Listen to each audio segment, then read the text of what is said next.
In the year 793, on a peaceful June morning, the monks of Lindisfarne Abbey were preparing for their dawn prayers when they saw something that would haunt Christian Europe for centuries.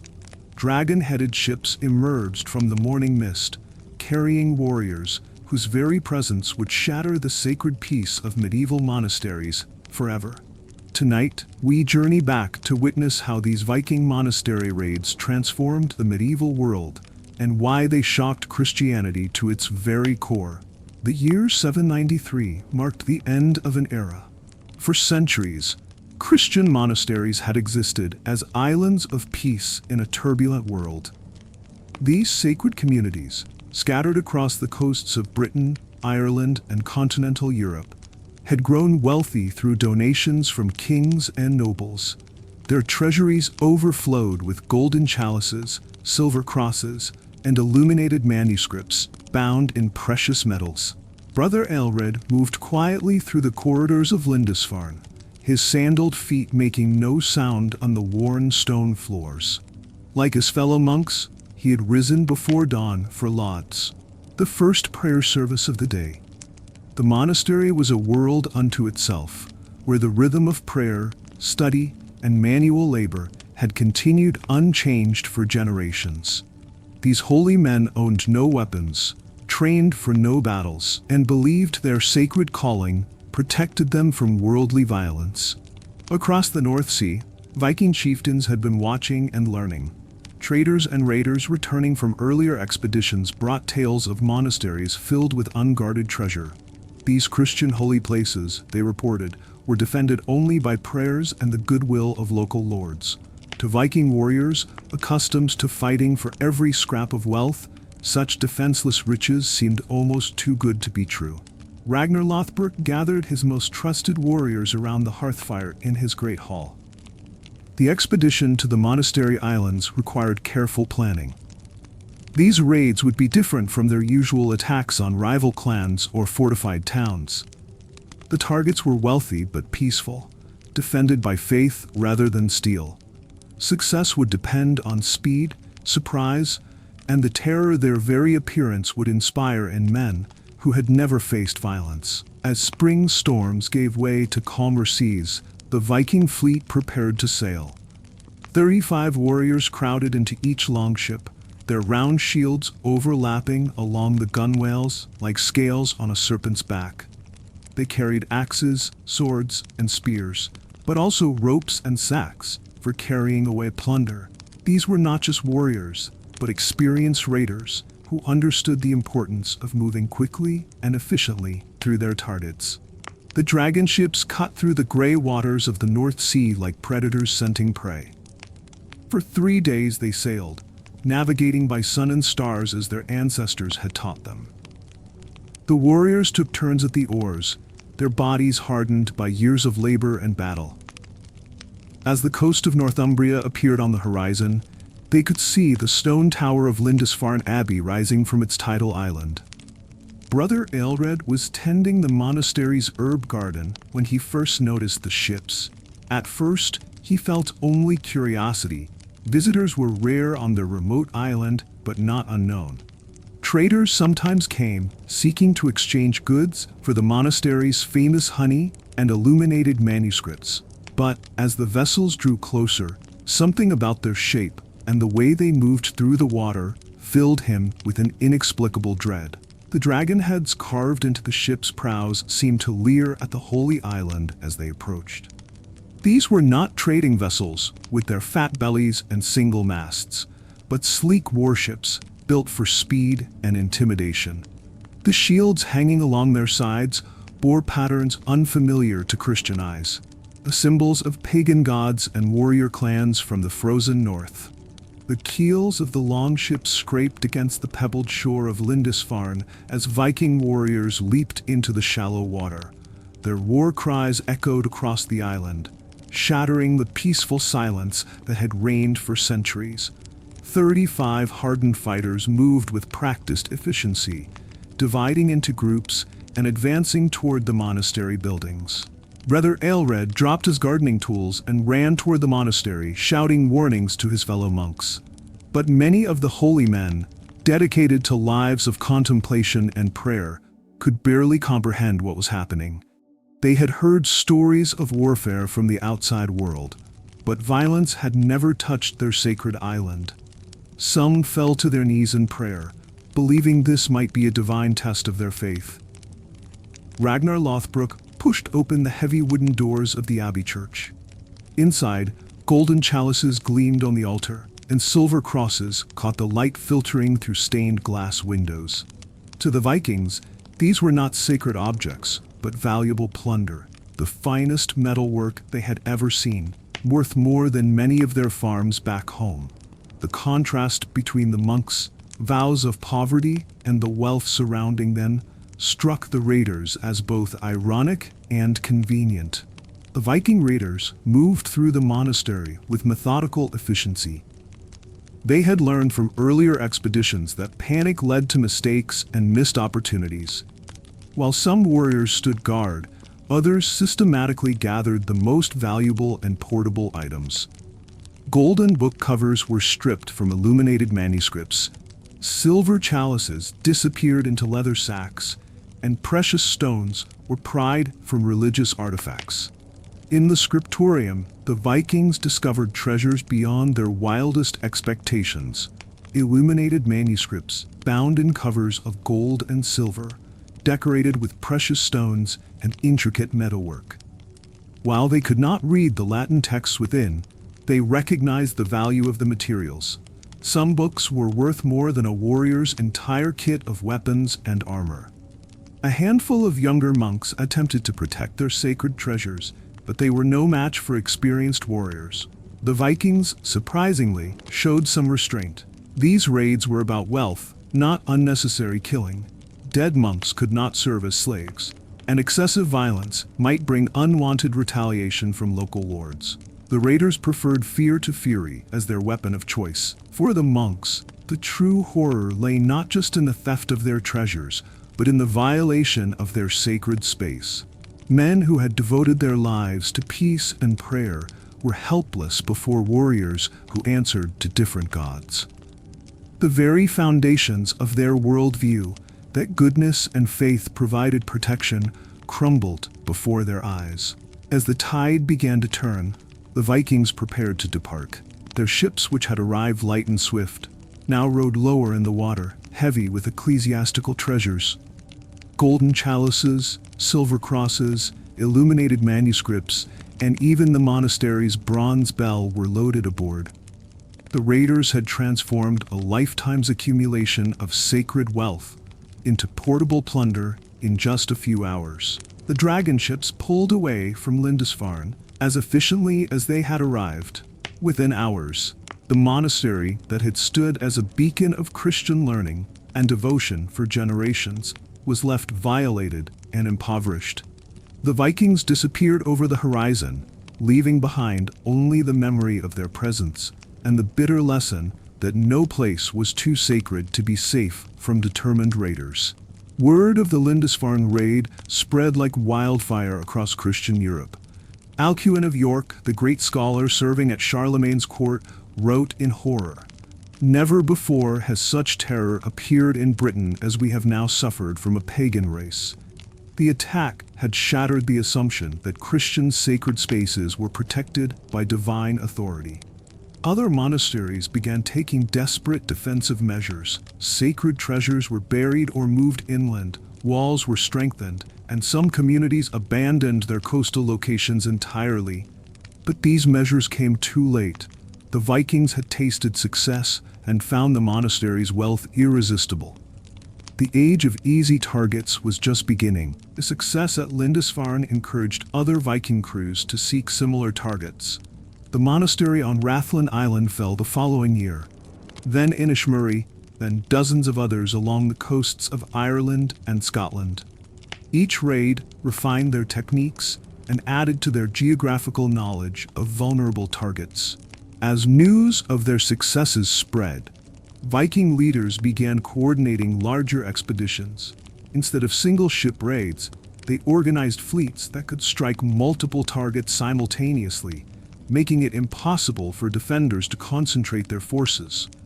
The monastery raids evolved from opportunistic attacks into systematic campaigns. In 795, just 2 years after Lindisfarne, Viking raiders appeared off the Irish coast. The monastery at Rathlin Island, famous throughout Ireland for its learning and wealth, received the same treatment as its English counterpart. But the Irish monks, warned by news from across the sea, had prepared better defenses and hidden much of their treasure. The monasteries began to adapt to this new threat. Signal fires were established to warn of approaching ships. Treasures were hidden in secret chambers, and some communities even began employing armed guards, a compromise with their peaceful principles that would have been unthinkable before the Viking Age. The sacred island of Iona, burial place of Scottish kings and center of Celtic Christianity, suffered multiple Viking attacks. Raided in 795, 802, and 806, the monastery was forced to relocate many of its treasures and scholars to inland locations. The pattern of repeated attacks showed that the Vikings had moved beyond opportunistic raiding to systematic exploitation. The Viking raiders soon expanded their operations to continental Europe. Monasteries along the coasts of France, the Low Countries, and Germany became targets. The raiders learned to navigate rivers, carrying their ships overland when necessary to reach wealthy inland targets that had considered themselves safe from seaborne attack. The true genius of the Viking monastery raids lay not just in their material success, but in their psychological impact. The mere rumor of approaching ships could cause entire communities to flee, abandoning their homes and livelihoods. This climate of fear often proved more valuable to the Vikings than the treasures they actually seized. The Christian response to these raids was primarily spiritual. New prayers were composed, asking for protection from the fury of the Northmen, and special liturgies were developed to cope with this unprecedented threat to Christian sacred spaces. Many believers interpreted the raids as divine punishment for their sins, leading to increased piety and penitential practices. The economic impact extended far beyond the monasteries themselves. Coastal trade routes became dangerous. Merchant ships avoided waters where Viking raiders might lurk, and entire regional economies built around monastery-centered trade began to collapse. The raids disrupted commercial networks that had developed over centuries. The monastery raids forced political leaders across Europe to reconsider their defensive strategies. Kings, who had previously focused on land-based threats, now had to defend extensive coastlines against seaborne raiders who could strike anywhere and disappear before retaliation was possible.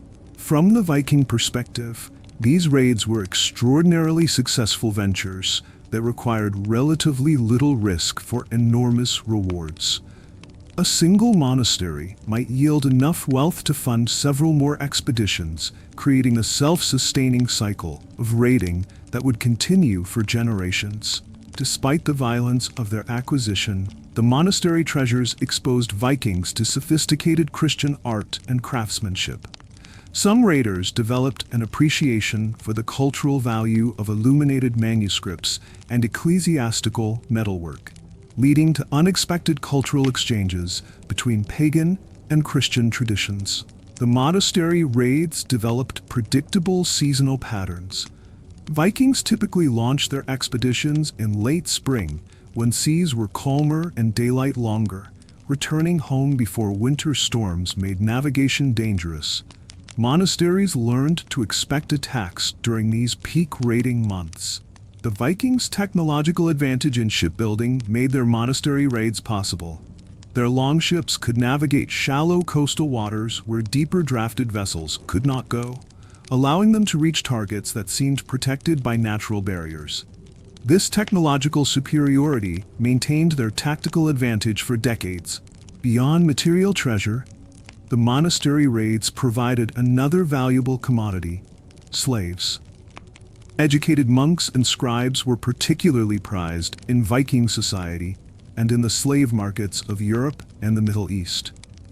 This human trafficking added another dimension of horror to the raids. The constant threat of Viking raids drove architectural innovation in monastery design. The famous round towers of Irish monasteries were partly defensive responses to Viking attacks, providing refuges where monks could retreat with their most precious items when raiders approached. Some monks who died defending their monasteries were venerated as martyrs by their communities. These religious responses helped transform the trauma of the raids into spiritual meaning, providing comfort to surviving communities and reinforcing their faith despite their vulnerability. The geographic scope of monastery raids expanded steadily as Vikings gained confidence and knowledge. What began as attacks on isolated island monasteries grew into systematic campaigns that reached deep into continental Europe. Via river systems, the raiders learned to navigate with increasing skill. Viking raiders became increasingly sophisticated in their target selection and attack planning. They developed intelligence networks, studied monastery layouts and schedules, and shared information about the most profitable targets. What had begun as opportunistic raids evolved into systematic campaigns. Some Christian leaders attempted diplomatic solutions to the Viking threat, offering tribute payments in exchange for protection from raids. These early examples of what would later be called Danegeld showed how the raids forced fundamental changes in the relationship between Christian and pagan powers. The monastery raids created permanent changes in European settlement patterns. Many coastal monasteries were abandoned or relocated inland. Coastal regions became depopulated, and the center of Christian learning shifted away from exposed locations toward more defensible inland sites. The monastery raids generated extensive contemporary literature as monks and scholars struggled to understand and record these unprecedented attacks. These writings, filled with horror and disbelief, provide our most detailed accounts of how the raids unfolded and their impact on Christian communities. The Viking raids forced monasticism itself to evolve. Some communities abandoned their traditional pacifism and employed armed guards, while others retreated so far from the world that they lost their connection with the communities they were meant to serve. The need to defend against Viking raids encouraged political unification as small kingdoms and principalities recognized that only coordinated defense could effectively counter the threat. This pressure contributed to the formation of larger political units across medieval Europe. The monastery raids reached their peak in the mid-9th century when Viking fleets operated simultaneously across multiple regions.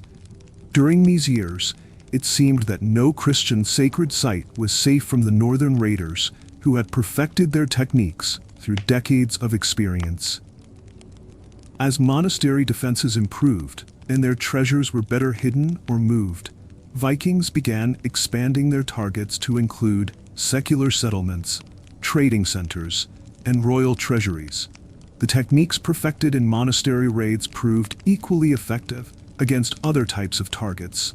Ironically, the very success of monastery raids exposed Vikings to Christian culture and beliefs. Some raiders were impressed by the faith and learning they encountered in the monasteries they plundered, eventually leading to conversions that would transform Viking society itself. Not all monastery raids succeeded. As communities learned to defend themselves more effectively, some Viking attacks were repulsed with heavy losses. These defensive successes showed that the raiders were not invincible and encouraged other communities to resist rather than submit. Geography played a crucial role in determining which monasteries survived the Viking Age intact.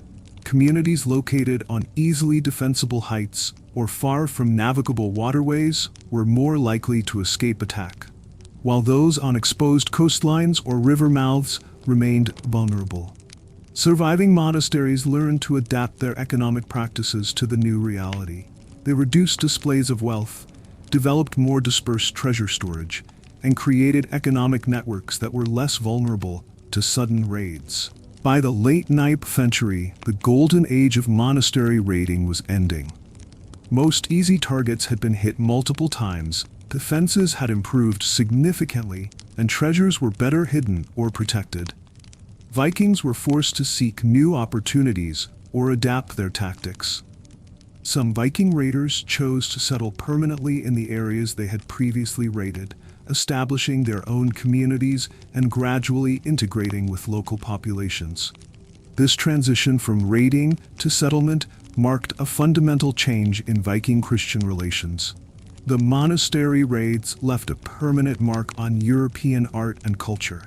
Christian artistic traditions incorporated images of Viking attacks, while the treasures looted from monasteries influenced Viking artistic development. This cultural exchange, born of violence, nevertheless enriched both traditions. Modern archaeology has confirmed many details of the historical accounts of monastery raids. Excavations reveal burn layers, hidden treasure hoards, and rapid abandonment patterns that support the written records of Viking attacks on Christian sacred sites. The monastery raids were part of a larger transformation of medieval Europe.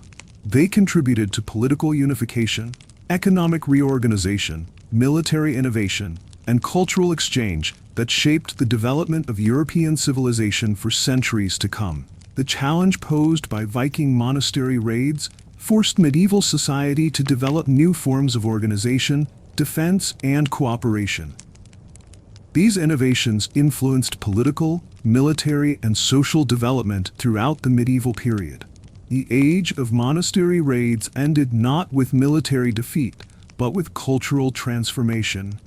As Viking society became Christianized and integrated into European political structures, the motivation and justification for attacking Christian sacred sites disappeared. Medieval chroniclers who witnessed the end of the Viking raid era could see these attacks in historical perspective.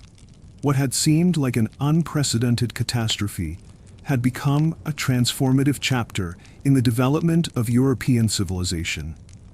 As we reflect on the Viking monastery raids that shocked medieval Christianity, we see a complex legacy of destruction and transformation.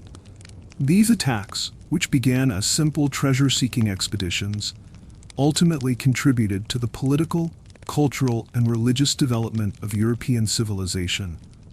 The monasteries that survived emerged stronger and more resilient, while the Vikings themselves were gradually transformed by their contact with Christian culture.